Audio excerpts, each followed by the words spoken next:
What's happening? A good football Friday to everybody out there watching and listening, getting you ready for week one. This matchup between the Patriots and the Bengals. We've got some late breaking news about the Bengals wide receiver position we'll get to in a little while. But first, I remind you, starting on Monday, this will be YouTube, Spotify, Apple Pods exclusive. That's how we roll with this podcast. Starting on Monday, YouTube, Spotify, Apple Pods, the three places you can get us whenever you want to get us. Don't forget to give us that thumbs up on YouTube. If you're watching on YouTube, hit us up with that thumb. It helps, obviously, create engagement. It brings more eyeballs to the table as we build this community. So don't forget to like. Don't forget to throw your comment in. You're watching live. You agree with something. You disagree with something. Your question about these games. Feel free to throw a question in, a comment in. That helps the algorithm as well. Subscribe. Trying to get to 3,500 subscribers on this channel and the Spotify, Apple Pods, peeps. Rate and review. All right. All of that out of the way. Let's get to this game. Bengals, Patriots, Sunday, 1 o'clock kickoff in Cincinnati. And let's start with the Patriots offense against this Bengals defense. The biggest thing going into this game, we all know this. When we talk about the Patriots offense, the biggest thing going into this game is the offensive line. What will the offensive line look like? Vidarian Lowe has been out there the last couple of days. It looks like it's at least a possibility, if not probability, that Vidarian Lowe could be out there playing on Sunday. And I know a lot of people have their own thoughts about Lowe, but at this point, we know the Patriots, their coaches, they believe that Lowe is their best player at left tackle right now. So if you have Vidarian Lowe at left tackle on Sunday, it is better than not having him at left tackle on Sunday. We'll see what happens. At practice, Chuks Okorafor has been out there playing left tackle. So when you get into Sunday's game, I think we'll see how it unfolds. You could have Vidarian Lowe at left tackle. You could have Chuks at left tackle. You could have Chuks at right tackle. You could have Owenu at right tackle. Sidy Sow is almost assuredly out. He hasn't practiced this week. He wasn't on the field today. Where does that leave left guard? Well, it seems like it's between Michael Jordan, practice squad player, who's been in the NFL for a while, Nick Leverett, another guy who's been in the league for a while. I know a lot of people are concerned about Nick Leverett. I would say pump the brakes a little bit. Leverett has been playing center. That's not his natural position. He has played 4 or 5 years in the league at guard. He understands how to play the position. He's comfortable at the position. So you'll end up with one of those guys, Jordan or Leverett, playing left guard, unless Vidarian Lowe is back playing left tackle. You slide Chuks to right tackle. Mike Owenu plays right guard. Then you might have Robinson at left guard. And whoever starts on the offensive line on Sunday, be ready for rotations. Gerard Mayo has said as much. They are planning on rotating at certain positions. I would imagine that includes the offensive line. So we'll see how they mix and match. We'll see how it all works out. With the O-line, there are 2 big questions for me. And let's start with the first, which is communication. Going against a Lou Anarumo defensive coordinator of Cincinnati, communication is going to be vital. Cincinnati does not blitz a lot. Last year, when you look at blitz rate, they were 26th in the NFL. So they do not send blitzes an awful lot. This is not a team that's going to smash you in the face with extra pass rushers. But what they do is they make you guess on who is being sent. The 4-man front. Simulated pressure. Taylor Kyles tweeted out this week that the Bengals were 7th in the league last year in simulated pressure, which is guess who's being sent, guess who's dropping back. We'll have 5 or 6 guys on the defensive line. You choose who you think is going to drop into coverage and who is actually going to rush the quarterback. Anarumo does that a lot. The 7th most in football last year. So get ready for those games up front. And when you have those kinds of simulated pressures, right? When you have that kind of defensive coordinator, communication is so critical to the operation. David Andrews being out there on Sunday is huge. because he's going to have the responsibility of communicating with the rest of the offensive line who's coming, who's going, who's dropping into coverage, what they should be looking for, right?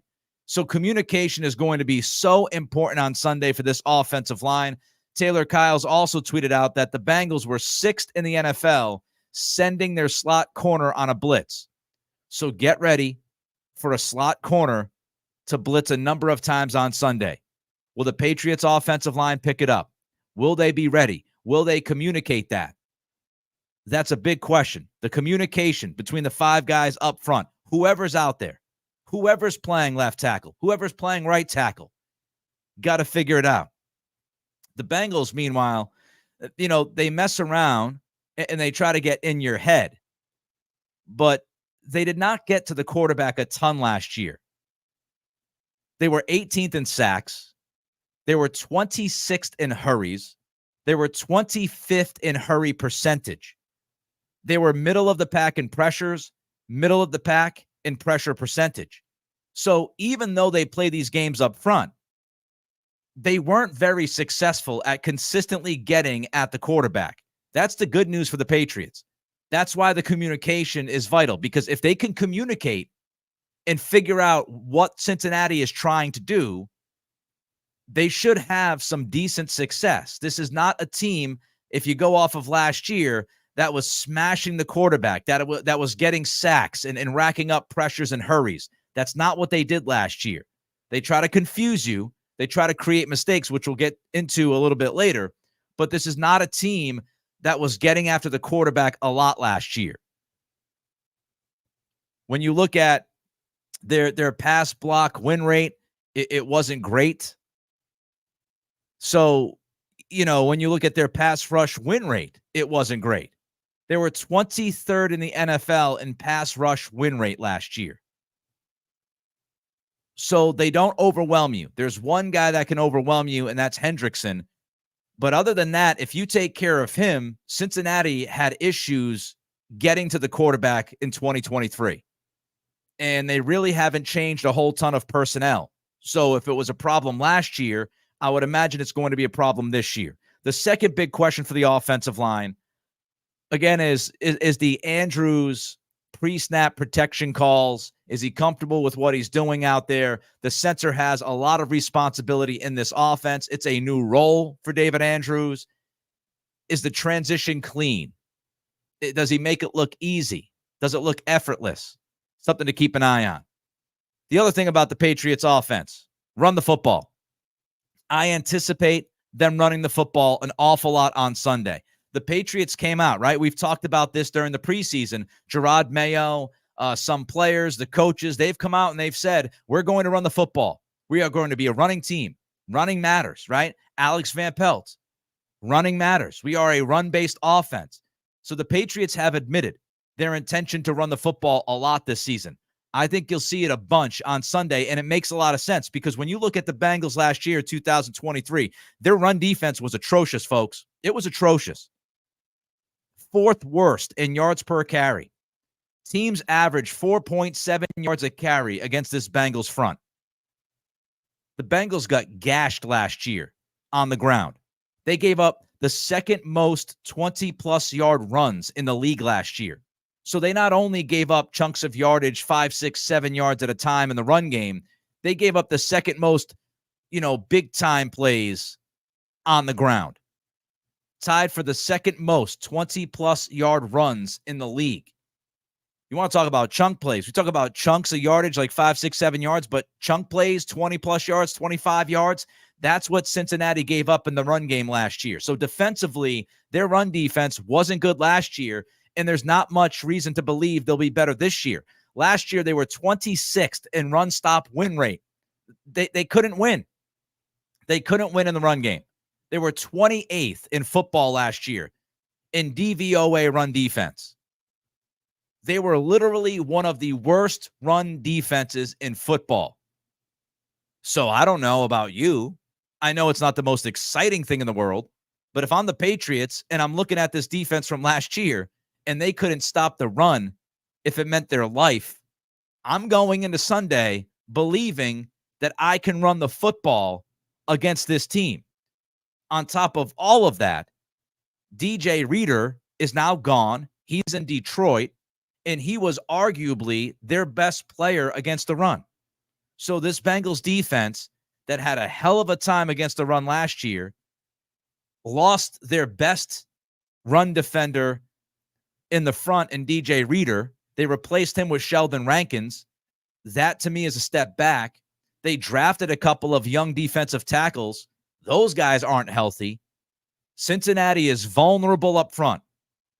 So get ready for a lot of Ramondre Stevenson and Antonio Gibson on Sunday. I would be shocked if the Patriots didn't go out there and try to run right through this defense, right through it. And you have to think about the mindset, right? The mindset of this team. Brian Hoyer and David Andrews, they have a new podcast out there. And Mike Reese posted this yesterday about their first episode. Brian Hoyer was talking about the mindset of Kyle Shanahan. And of course, Alex Van Pelt, this offense is going to be an offshoot of what Shanahan does in San Francisco. And Brian Hoyer said that Shanahan is always shooting for 30 runs in a game. By the way, I see people saying Gibson might be out. Today, Mike Reese reported from practice that all signs are pretty positive about Antonio Gibson and that he was out there and he's happy with how his hip responded to the last day or so. This is the exact tweet from Mike Reese. Gibson relays that his hip responded well in Friday's practice. He is optimistic he'll be ready to go for Sunday. Trust me, folks, I try to be on top of everything. So it sounds like Antonio Gibson should be okay. It's not a guarantee, but he's optimistic. Back to the thought about Brian Hoyer. You know, he said on this podcast that Kyle Shanahan, he is always shooting. Shanahan is always shooting for 30 runs in a game. And Hoyer said that Shanahan will not get discouraged with the run game, even if they're averaging like 3 yards a run, because in Shanahan's mind, those runs set up explosive pass plays. So even if the Patriots get off to a slow start in the run game, I don't think they're going to abandon it.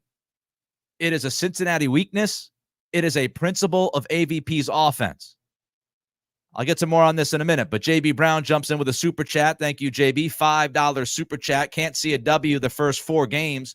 Just want to see clean operation and progress. If Brissett stinks it up, got to play the kid week 5, if not sooner. I think they could win in week 2 against Seattle. And we'll talk more about this game and what could be happening with Cincinnati as we go on with this podcast. But I would not be surprised if this team finished with 1 or 2 wins in the first month of the season. Far from a guarantee. They're not very good. But I think there's some openings here early.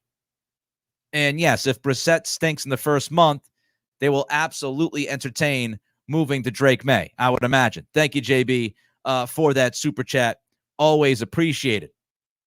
Evan Lazar, he looked back at 2022 and how Alex Van Pelt, Kevin Stefanski, and that Browns offense attacked the Cincinnati defense. And Lazar made the point that because Cincinnati was so focused on the run, the Browns at that time in 22 hurt Cincinnati with throwing the football. Now, I still expect a lot of runs on Sunday, but I don't think that means Brissett will never throw the football. What they did in 2022 is, they had 6 offensive linemen out there on 22 plays. The Bengals went single high safety because of that to try to slow down Nick Chubb. And Brissett had a bunch of extra time in the pocket, and he picked apart the Cincinnati defense. He went 8 for 10 for $160 and a touchdown when the Bengals played man coverage.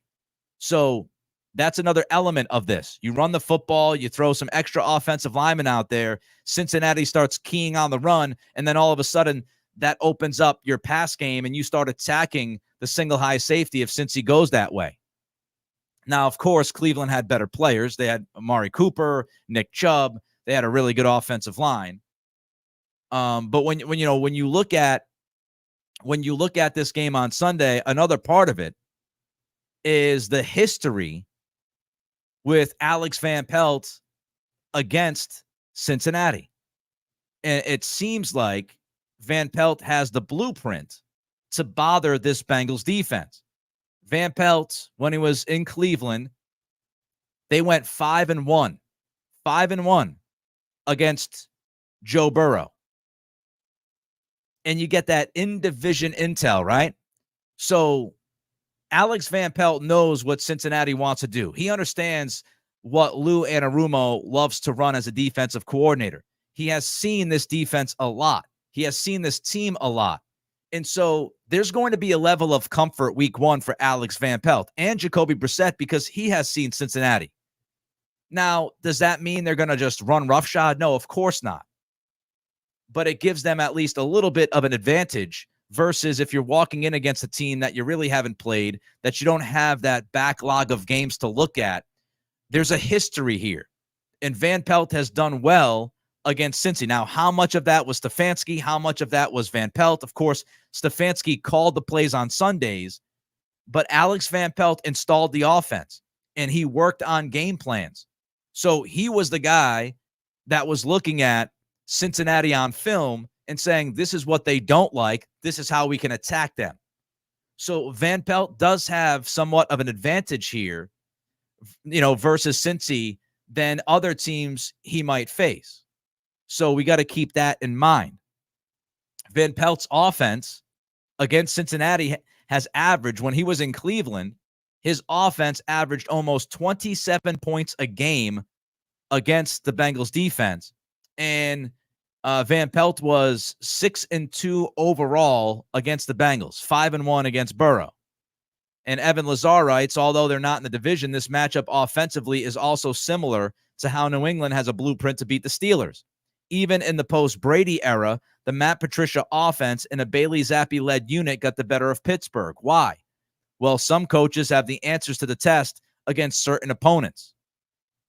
So Van Pelt might have some of these answers to the tests against Cincinnati.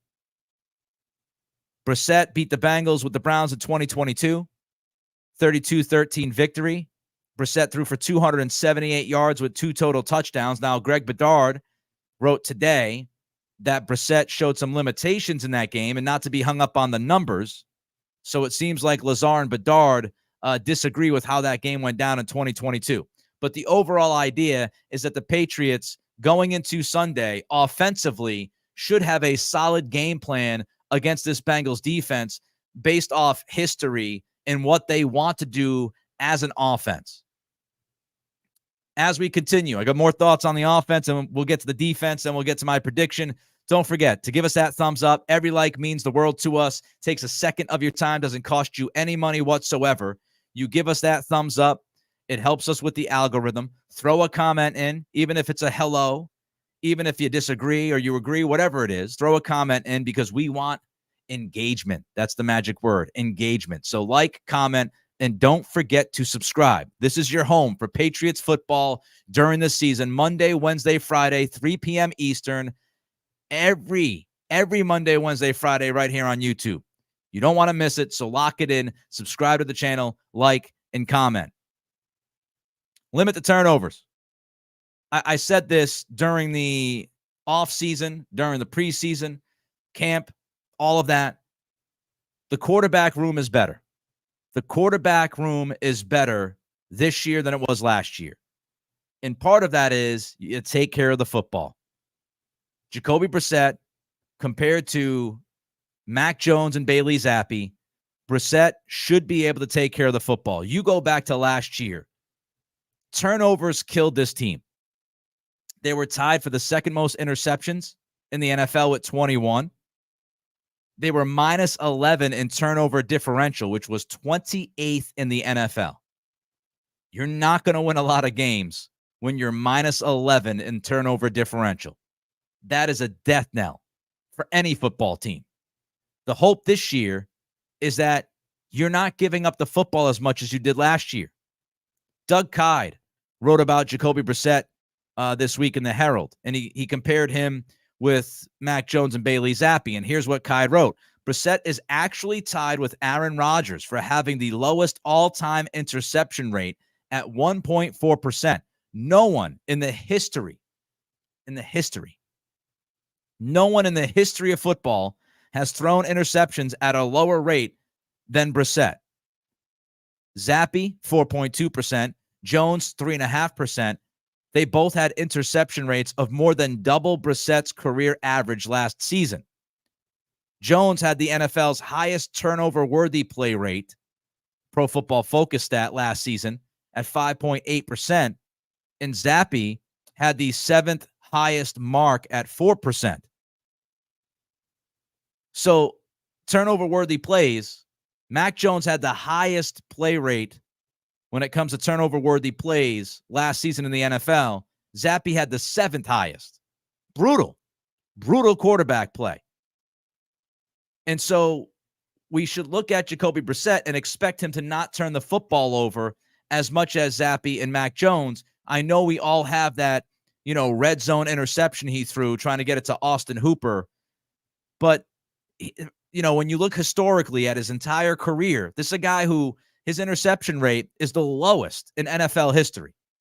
So at the very least, you should expect Brissett to take care of the football, whether it's throwing it into the ground, chucking it into the second row, whatever he does, drops onto the ground and holds onto the football. We should see less turnovers. Cincinnati's pass defense last year wasn't great. They were worse than yards per passing attempt, over 8 yards per pass attempt. They gave up the second most 20-plus yard passing plays, 65 of them. They gave up the fifth most 40-plus yard passing plays, 11 of those. So this pass defense gave up huge chunk plays. Didn't get to the quarterback consistently enough. You don't get to the quarterback.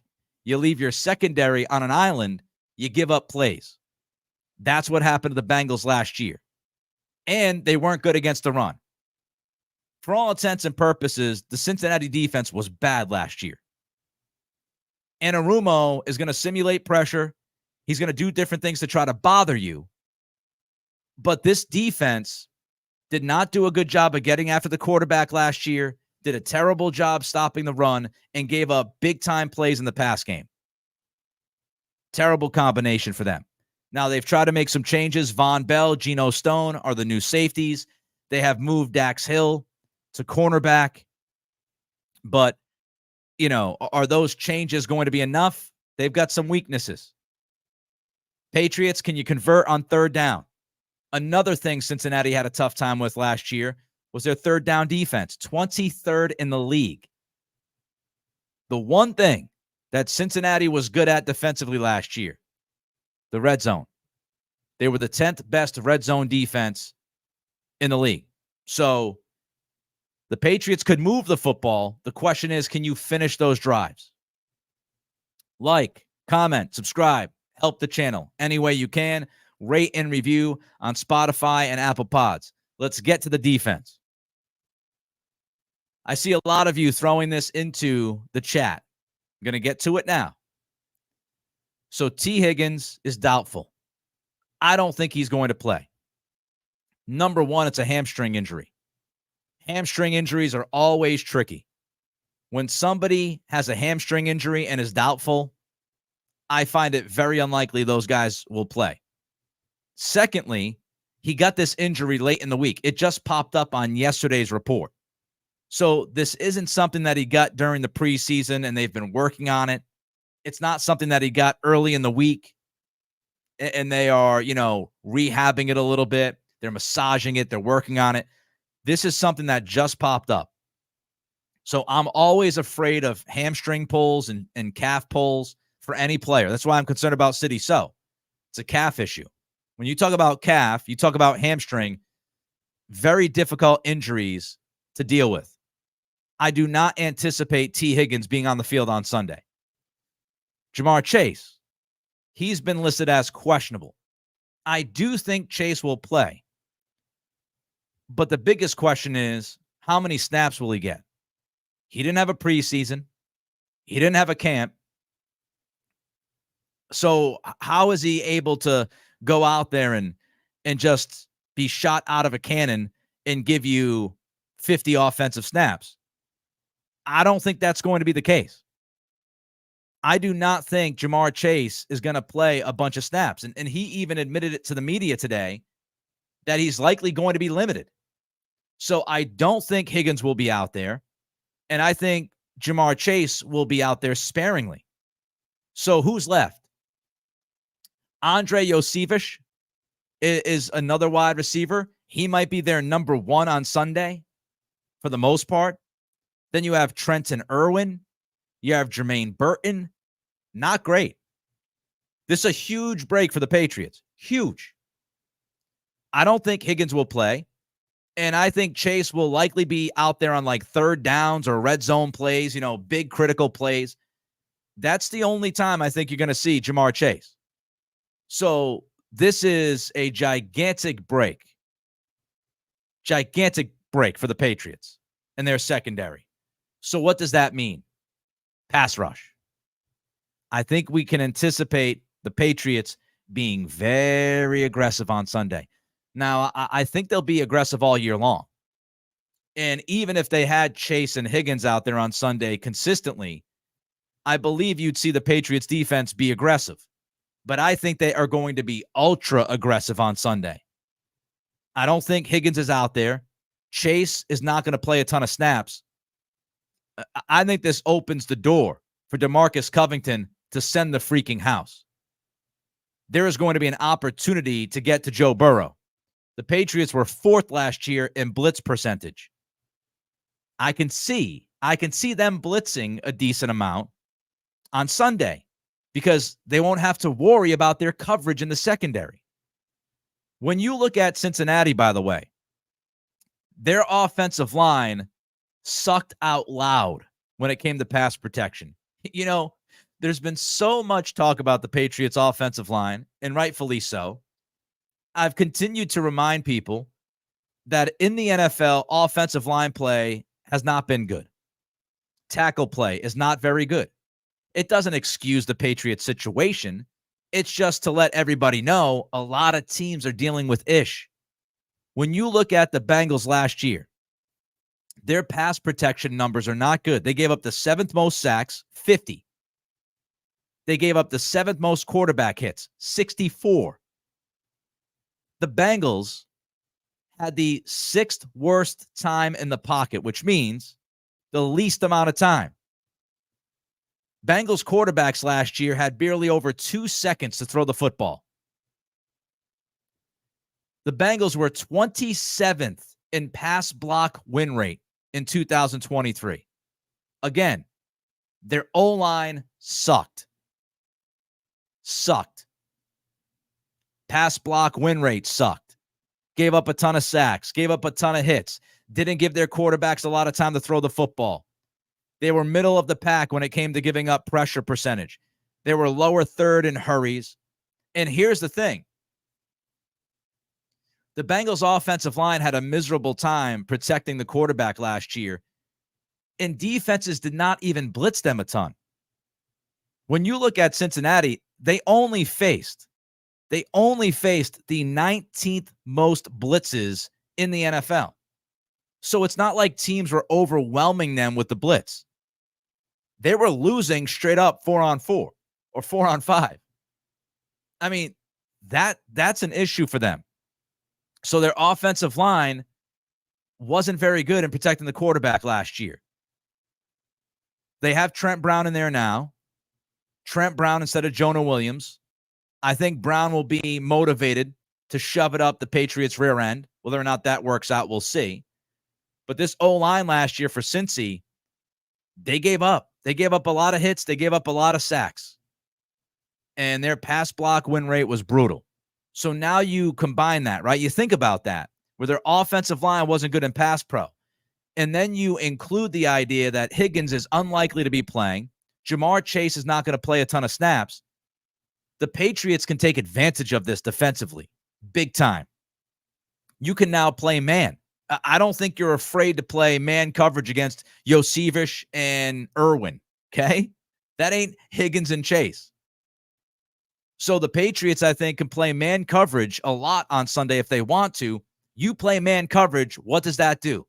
That opens it up in the front seven. Now you can send extra guys. Now you can make Joe Burrow's life miserable. Absolutely miserable. You can really test that Cincy offensive line.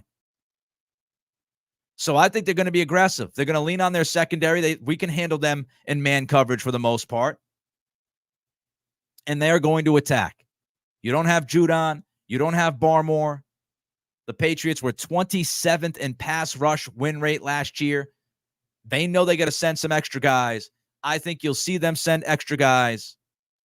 Rely on that secondary to handle the depth chart at wide receiver for Cincy and just try to make Joe Burrow's life miserable. Speaking of Joe Burrow, he had wrist surgery. Sounds like he's healthy. He has historically, perennially had slow starts in his NFL career. Burrow is 1-3 in season openers. The Bengals are 6-7-1 in September games since 2020. A lot of that has to do with injury. Burrow coming back from injuries, dealing with injuries, coming back from surgeries, all of that stuff. So he's coming back again from an injury, but he's had a full camp. I think Burrow will be 100% ready on Sunday. Now, of course, unfortunately for him, I don't think he's going to have Higgins, and I don't think you'll see Jamar Chase out there a lot. Make Cincinnati one-dimensional. Force the offensive line to protect the quarterback. Force them, right? If you can limit the run, if you can limit or shut down the run from Cincy, and you force them to be one-dimensional without Higgins, without Chase, with some of these question marks up front in the offensive line, giving up pressure and hits and sacks last year, your ability to defend them in the secondary without a lot of extra help, which should open up the front seven, make Cincinnati one-dimensional, and then attack Joe Burrow. Limit the run, and then attack. Force a bunch of third and longs, and just try to make life tough on Burrow. Now, one thing about the running backs last year, it's very interesting. You might be wondering why they let Joe Mixon go. I think I know why. So Cincinnati last year, they were 11th in the league in rushing yards before contact per attempt. That means their offensive line did a good job in run blocking, right? They were 9th in the NFL in run block win rate. But yet, the Bengals were 24th in football in yards per carry. So their offensive line was winning in the run game. They were creating rushing yards before contact almost at a top 10 rate in the league. But they only averaged 4 yards a carry, which was 24th in the league. What does that tell you? They were tied for the 4th fewest 20-plus yard runs last year. You know what that tells you? Joe Mixon, when he got hit, he went down. Hit and fall, right? Boom, go down. Boom, go down. Boom, go down. Boom, boom, boom, boom, go down. Joe Mixon was last in yards after contact. That's why they got rid of Joe Mixon. Their offensive line was creating great run opportunities, but Mixon was not getting the most out of those opportunities. So this was a good run blocking line. We know Trent Brown is very athletic and big. So if you can do a good job, against Cincy's run game and make this offense one-dimensional with the injuries at wide receiver and, of course, the money situation and Chase holding out until this week, if you can make them one-dimensional, that is going to give you a big leg up in this matchup on Sunday. And can the Patriots do that? Last year, they were fantastic against the run. They gave up the 4th fewest rushing yards. They gave up the fewest yards per carry at 3.3. They were tied for the 3rd fewest 20-plus run plays in the league. They were 6th in run-stop win rate. The Patriots literally had one of the best run defenses we have seen in the past 2 decades or so. That's how good they were against the run last year. Can they do it without Barmore? I think they have a decent chance. Godshaw, that's where you start. 1st and 2nd down, Devon Godshaw. He needs to eat up the run. The edges, of course, need to be able to contain. Anthony Jennings, Keon White, Jelani Tavai. Those guys need to contain the edge. But I think the Patriots can slow down the run game. And if they do that, be a very difficult situation for Joe Burrow, especially if the Patriots are getting some heat on him. And keep Cincinnati to field goals. Keep them to field goals. Cincinnati was 10th in the NFL in red zone scoring percentage last year, but New England had the 5th best red zone defense a year ago. So that's the game plan. That's the game plan. Offensively, attack the Cincinnati defensive front, which creates opportunities for your passing game because they start to get so sucked in with the run game, it opens up different elements of Alex Van Pelt's offense, right? Protect Jacoby Brissett.